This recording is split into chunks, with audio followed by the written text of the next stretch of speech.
Stu Journalism and the New Brunswick Beacon present The Basement Tapes. Welcome to this week's edition of The Basement Tapes. I'm Bridget Yard. And I'm Kara Cousins. And I'm Matt Tidcombe. And I'm Frank Molly.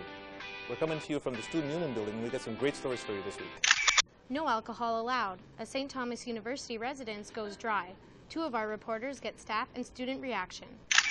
We take an inside look at how Christmas trees go from the farm to your living room, just in time for Christmas. More than 300 people attended the State of the City address at the Fredericton Convention Centre earlier this week. Mayor Brad Woodside talked about economic development and thanked the councillors for their continued support. Justin Marshall has the story. Please join me in welcoming Mayor Brad Woodside. Another year is about to close, and according to the mayor of Fredericton, the city is in good shape, but not all is perfect. The mayor told more than 300 people that Main Street on the north side is having a rough time and people need to develop businesses there. Some of the vacant spots include the old Canadian Tire building. Mayor of the city of Fredericton, Brad Woodside, says he's happy with the way the city progressed in 2011. All the numbers indicate that that we're stable despite the rest of the world, despite the United States, what's happening in Europe. You know, it's starting to impact businesses and people in Fredericton, but you know, there's a stability here that gives us a bit of an advantage over most others. During the State of the City address tonight, Mayor Brad Woodside talked a lot about innovation technology and information technology. The mayor says that both these industries need to continue to grow, to create jobs, and to keep the economy running in Fredericton. Fredericton Chamber of Commerce President Andrew Steeves says the Chamber wants an opportunity to have an influence on the budget before it's passed by the city on December 14th. Some of the areas that the city might look at are some of the fees and costs like that. And in some cases, it's understandable. For example, maybe the cost of disposal at the landfill site or something. But there could be other fees there that just might be too much of a burden for small businesses. Mayor Woodside also used the State of the City to shut down rumors that the National Research Council on the UNB campus was being closed. The mayor says these rumors are false, and the NRC is an important organization in the city. The Delta Fredericton won the Enbridge Gas New Brunswick Green Award at the State of the City. The award is awarded to the greenest business in the city of Fredericton for the 2011 year. For Stu Journalism, I'm Justin Marshall.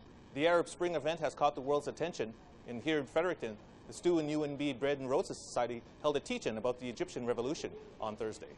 Karenisia Intiar has more on the story. I am Egyptian, says Yusuf Bassem Shirt. On Thursday night, on behalf of Bread and Roses Society, Bassem spoke about his first-hand experience in the Egyptian Revolution.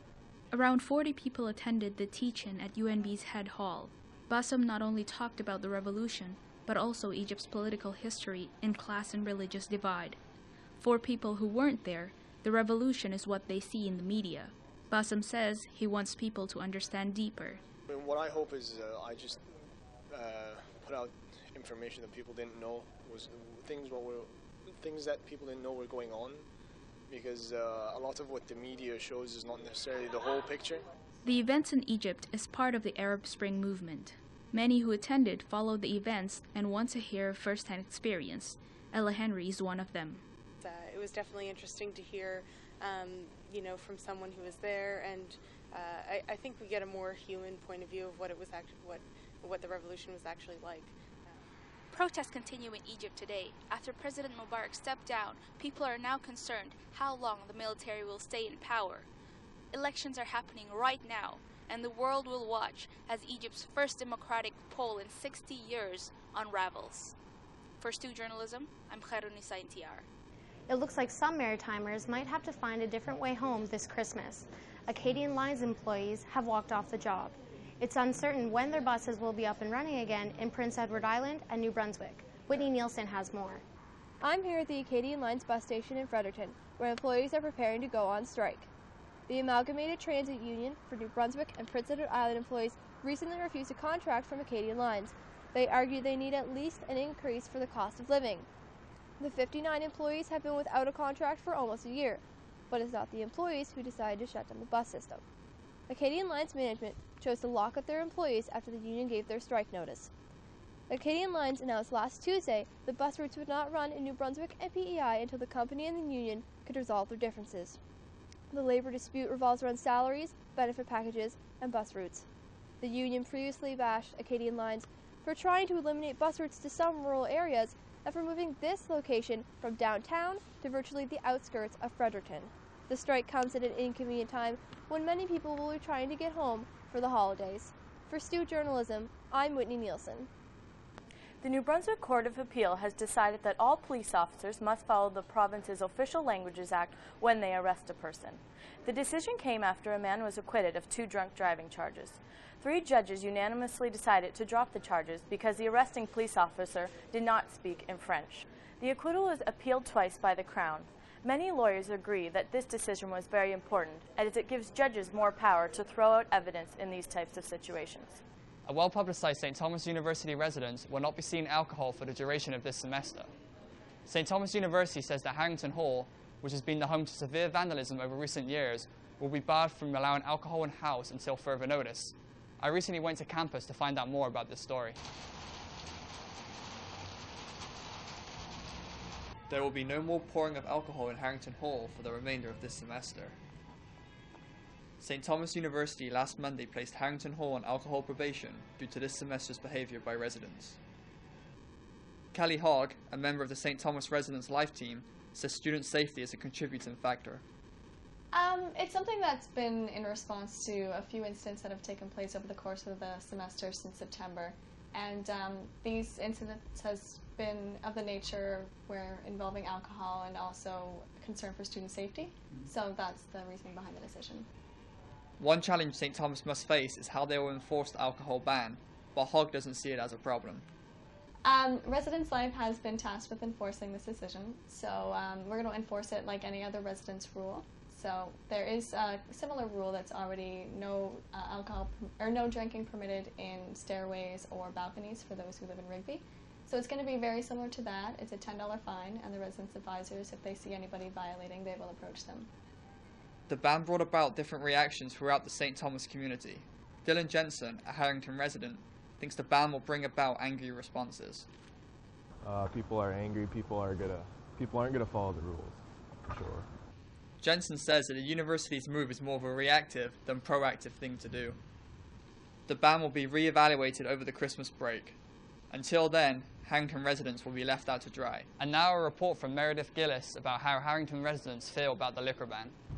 Harrington Hall is under a liquor ban until further notice. The decision was made by St. Thomas University's Dean of Students after numerous acts of vandalism this year, including broken glass, fires being lit in the bathrooms, and fire extinguishers being stolen and discharged in hallways. Most residents say the problems are being caused by a few people. I believe in the past people have been sticking up for their friends, but now that it's come to this point where we're not allowed to have liquor, I find that people are now gonna rat out their friends, they're gonna wanna tell the truth and make sure that stuff doesn't get worse in the house so that we can go back to the way things used to be. The residence system at St. Thomas encourages house spirit. Harrington has been known for showing its spirit through wild parties in the past, and especially for its tradition of April 6th Day, when many of the raiders bond over beers. In Harrington, this once a raider, always a raider attitude goes a long way towards building community. It is a very good point that students pay here who are of age to drink, but we aren't a house of individual students who have all of our we all have our individual classes, but we live together and we share a common area. So we need to make sure that we as a house are together. Harrington's goal has been to stay positive and look at the liquor ban as a chance to change their notorious reputation. Thing that I find a lot of people aren't really realizing is, like I said, Harrington has the reputation of we're the party house, and even in Chatham's house cheer, they go in to say, oh, Harrington likes us because we party harder, that kind of thing. I don't remember the exact line. But the fact is, whenever we party, it isn't about getting drunk. It's about the fact that we are there together. We're there as a family. We're a very spirited family. And, it's basically we all love each other. We're great friends as it is. So whenever we say, we're a party house, it's not about the liquor. It's about being there, dancing, having a good time, more than anything else. The ban will be reviewed after the Christmas break. Until then, students can study for their exams in what for some will be welcome peace and quiet. For Stu Journalism, I'm Meredith Gillis. A St. Thomas University student will represent the Maritimes as a 2012 Rhodes Scholar. Mary Dan Johnston is completing her bachelor's degree here at St. Thomas University. She'll be headed to Oxford University in the spring, where she'll spend at least 2 years studying. She's the first Rhodes Scholar from STU since 2006. Johnston has been involved in the St. Thomas University community with organizations such as various choirs, the Student Union, and the cross-country team. The Rhodes Scholarship is awarded based on criteria such as grades, leadership skills, and character.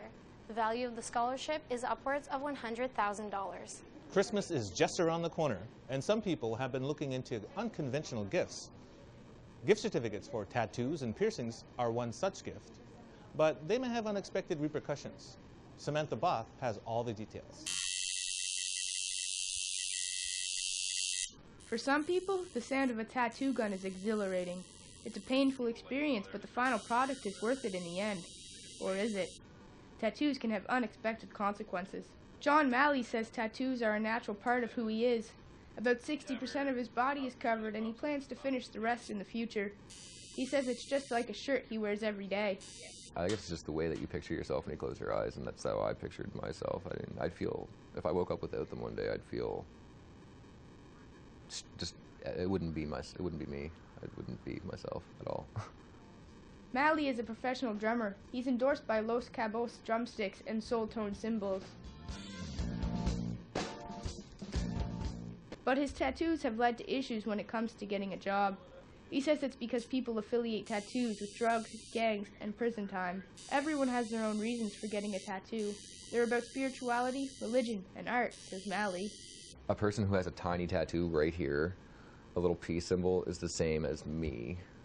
It's just that I went this far and this person went that far. Adam Grant, a piercer at White Lotus Tattoo, says that people need to take the decision about body modification more seriously. People should do research about who is going to be doing the work on them. Only 1 in 20 people come into the shop with concerns, according to Grant. He says he always tries to make sure the person knows what they are getting into.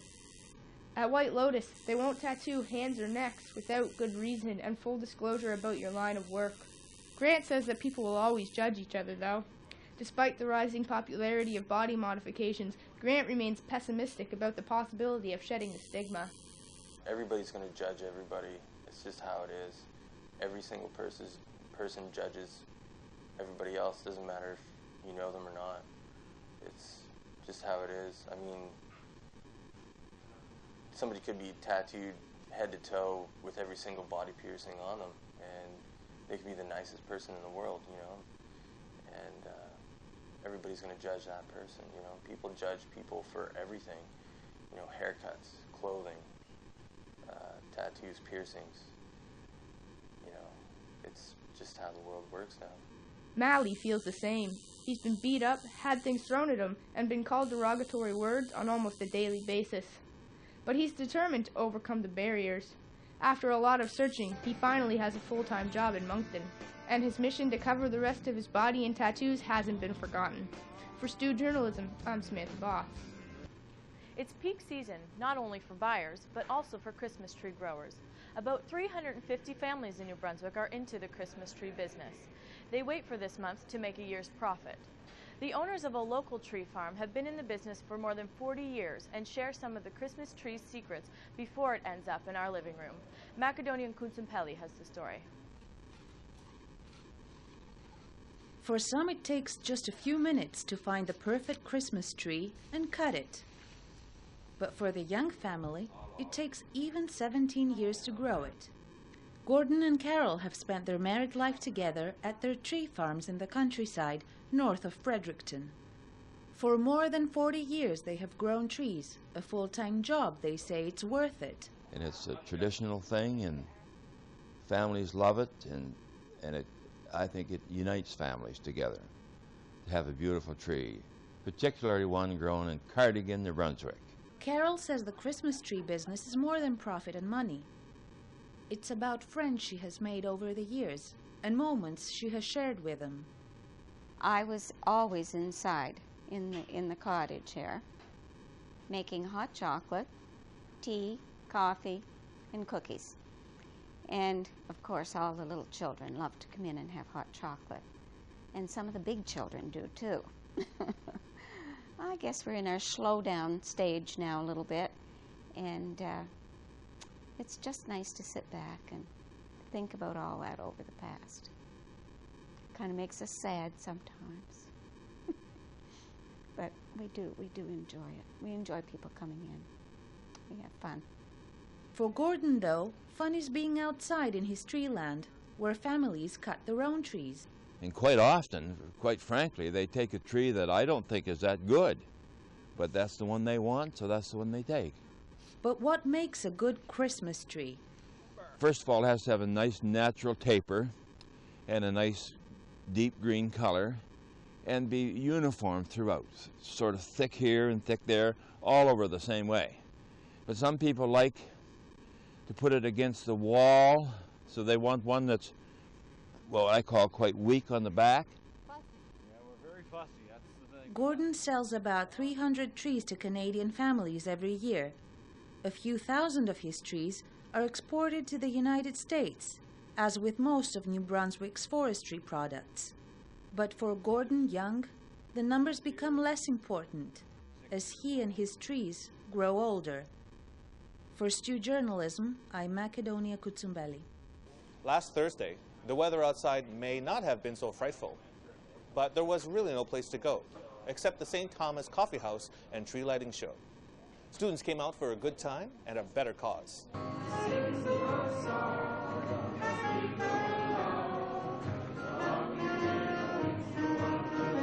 The holiday spirit had come over everyone attending the Deck the Halls event Thursday night. Over 100 people came out to the James Dunn Hall for 2 hours of holiday festivities. There was musical performances by students ranging from Rudolph the Red-Nosed Reindeer to Silent Night. There was also holiday trivia and an ugly Christmas sweater competition. People coming inside from the cold could treat themselves to a free cup of hot chocolate, piece of cake, or other sweets. Residence Events Coordinator Katie Clow and Student Life Assistant Alex Leguerrier organized this event. They said this is one of many outings students can look forward to in the coming year.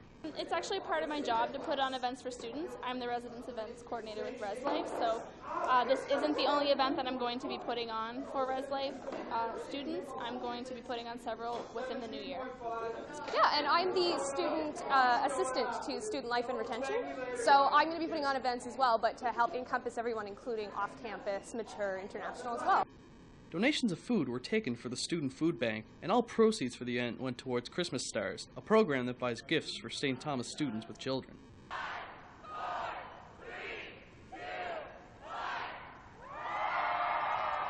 At the end of the night, students gathered outside in the courtyard to watch the Christmas tree come light up the night. In total, the event brought in over 20 items for donation to the food bank. This festive celebration is a reminder for the upcoming break after a long and hard semester. For Stu Journalism, I'm Tyler Lyons. The Christmas tree in front of City Hall is another popular tree here in Fredericton, but this year it has some new neighbors. Patrick Brennan reports. 3, 2, 1. Hundreds gathered in front of City Hall Friday evening for the annual lighting of the city's Christmas tree. Young and old were at hand. Even Santa Claus was able to make it down to the event. However, the tree will have a new set of neighbors this year, with members of the Occupy Fredericton movement camped out only a few feet away. Protesters and city officials came to a compromise recently, allowing the camp to remain where it is, as long as it was reduced in size. Ella Henry is a St. Thomas student who has helped with much of the organization of Occupy Fredericton. She says that many participants in the movement will be seeing the season in a different light this year. But I think I think there are people through being involved in Occupy or in other social movements who are realizing that Christmas should be about your family and your friends and not necessarily about who can buy more stuff. Craig Mazeroll, Vice President Education for the St. Thomas Students Union, says that the debt that some students put themselves in during the Christmas season is often forgotten. And this all plays into what we used to see simply as student debt, as student loans, but it's a much bigger picture. With the camp set to remain where it is throughout the holidays, occupiers are hoping that its presence will help Frederictonians think a little bit more about the holiday season. For Stu Journalism, I'm Pat Brennan. Many students' appetites go farther than their hunger for learning. Hundreds of children in New Brunswick go to school every day on an empty stomach, making it difficult for them to focus in class. The New Brunswick Teachers Association is working alongside social work students to create an information package for schools in the province who want to set up breakfast programs. Vanessa Cormier reports.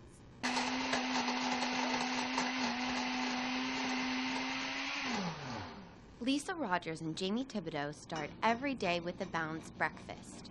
But for some students around the province, this isn't the case. Rogers and Thibodeau are St. Thomas social work students working at the New Brunswick Teachers Association as part of their social action placement. The two women work 2.5 shifts a week, and since September have compiled a practical manual for breakfast programs in New Brunswick schools. The manuals contain statistics on breakfast and learning, funding ideas, and tips on breakfast programs. Kimberly McKay, the staff officer for professional issues at the New Brunswick Teachers Association, has worked in the school system for 21 years. She has experienced firsthand that a little breakfast goes a long way. Certainly could see the difference in students when they were well fed, whether it be breakfast, lunch, something on the weekend or whatnot, and you really take whatever opportunity you can to try to provide something for those students. Thibodeau and Rogers have discovered similar findings in their research. Well, eating breakfast is beneficial to students because it helps them do better on test scores. It helps them concentrate better in class. There's less class disruptions when the kids are concentrating. There's less bad behavior, and it just makes them overall happier students to be at school. The two students discovered many organizations which help fund breakfast programs in the province, like Breakfast for Learning. Last year alone in New Brunswick, Breakfast for Learning provided over 134 grants to schools around the province, which fed over 10,000 children. Thibodeau and Rogers are set to graduate next month. The draft of their manual will be looked over in February by the Equity Committee at the New Brunswick Teachers Association.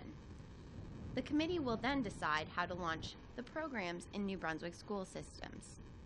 For Stu Journalism, I'm Vanessa Cormier. It's been a warm winter so far, but the snow is finally starting to fall and it's getting colder. This has side effects not only for humans, but for dogs as well. North Side dogs are starting to miss their South Side friends who have been increasingly absent from the dog park. Samantha Both has more. These dogs are having a blast at the North Side Dog Park. It's the only place in Fredericton where they're legally allowed to be off their leash, and the freedom feels wonderful. They get to socialize with their friends, play ball and tag, and get a little rowdy. But now that winter is coming, the dog park is missing some of its regular visitors. With the snow finally falling, people on the south side are having a harder time getting to the dog park, especially those who have to walk. Pamela Austin is a third-year university student. Her and her husky Dyer are beginning to miss out on the afternoons of fun at the dog park. It's too far away. I mean, it's a long enough walk as it is, and if it's bad weather in the winter, you know, I can't really take my dog, so I'll have to, you know, walk it in the park or something like that. This not only affects Dyer, but Austin as well. Huskies are high-energy dogs, and not being able to let him run free from time to time can take a toll. He's all wound up. He doesn't tear apart the house, but definitely very energetic, like more whiny. Austin says there should be a dog park on the south side. There have been discussions on building one in the past. A public meeting was held in May of 2008, and further talks took place in July of 2009, but there are still no concrete plans. The North Side Dog Park was opened in 2004. It's used heavily throughout the summer and fall months, but it's looking more and more empty as winter sets in, and the North Side dogs are missing their South Side counterparts. For Stu Journalism, I'm Samantha Both. For the second straight year, the St. Thomas University women's basketball team is unbeaten at the halfway mark and is ranked top 10 nationally. This year, though, they have 6 new players on the team. Cedric Noel went to the South Gym to see how they've created yet another winning formula. Hard work, dedication, teamwork, and lots of sweat is what happens here at the South Gym. The Stu women's basketball team is having one of their final practices of the year before the Christmas break. They don't have any games until next year, but that doesn't mean they're taking it easy. Almost after every drill, they run lines and suicides, working towards their ultimate goal, getting back to nationals. They're 7-0 and ranked the 8th best team in the nation, and just coming off a crucial win against their closest rivals. Last year, the team recaptured the ACA title by beating Mount St. Vincent in the finals, before coming up short of a medal at nationals and finishing the 4th best team in Canada. This season, half of the team are new players, and as the team's coach, Fred Connors, explains, having a young team hasn't held them down. We had a good recruiting year. Our rookies came in with a really strong skill set right from the start, and they're a very athletic bunch. So we got at it early, going up to Montreal and playing some of the better teams in the country right away. And I think two things happened. One, they knew that they weren't good enough yet, but they knew they were pretty close. So we actually built some confidence from losses. Stu has played every team in the league at least once so far this season. They've won almost all of their games by 30 or more, virtually blowing out every team they've played. But with 3 third-year players and 2 fourth-year players, third-year player Kathleen McCann says that it has been up to her and the rest of the older players to set an example for the rest of the team and keep their focus on the goals they've set. The biggest thing that we do to try and get the rookies to buy into our team mentality is just lead by example. You know, when we sprint, you know, bust it hard. When we are on defense, talk all the time. Push each other in practice. You know, be there for each other for support. So pretty much we just try and lead by example as much as possible. Their season restarts January 11th against the Crandall Chargers in Moncton. For Stu Journalism, I'm Cedric Noel. Speaking of winning formulas, hundreds of sports fans dressed in their best attire brought their checkbooks and packed the Fredericton Aiken Center on Saturday. The 31st annual sports investment auction was sold out for the first time in its history thanks to some major league help. Shane Fowler has more on the story. 30, 25 30 and 9, $25 down. The arena was loud and the action was frenzied as hundreds of volunteers stepped up to bat last Saturday night to pitch in with the city's largest sports fundraiser. The annual sports investment auction sold tickets to a formal dinner, and this year combined live and silent auctions to bring the event to capacity at 850 attendees. The full Aiken Center Arena was due in part to celebrity guest speaker, former Major League Baseball star Matt Stairs. Growing up here in Fredericton, Stairs played baseball and hockey before going on to play 19 years in the big leagues. As someone who's benefited in the past from such fundraisers, he can't say enough about the event's importance. Almost $200,000 a year going back towards the kids. It just gives them an opportunity. More ice time, more equipment, whatever it's going to be. So, you know, whenever you can get back to the community, that's the most important thing. And they've done an unbelievable job for 31 years. You know, raised $2.5 million for the community. You know, my hat's off is to everybody. All the money donated here will go right back into the community to bring down the cost of playing everything from baseball to badminton. As both a coach and player in Fredericton football, Justin DeMerchant says the money raised is vital for everyone who plays. Well, I know personally for my involvement again with the Red Bombers and with camp, you know, the money that we get from this event helps teams keep their programs affordable, and so it's a big support. This weekend's event was the biggest in its 31-year history, and as typical in sports, organizers and fans are hoping to break records and top last year's total of $199,000. For Stu Journalism, I'm Shane Fowler. For many people in Fredericton, it's tradition to head downtown to the farmers market on Saturday morning. Whether it's fresh food, arts and crafts, or good conversation, the market always draws a crowd. Some vendors have been around for years, while others are just getting started.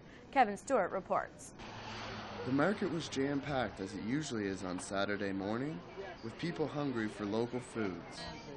Some went straight to their old favorites, like deep-fried mini donuts, Magsy's kettle corn, and cinnamon roasted nuts, while others were drawn to the sizzling pulled pork smoking on Don Perry's Southern-style barbecue. Papa Don's usually has one of the biggest lines at the market, but if it weren't for Perry's persistence, there would be no line at all. We started in Moncton, that's where we're from.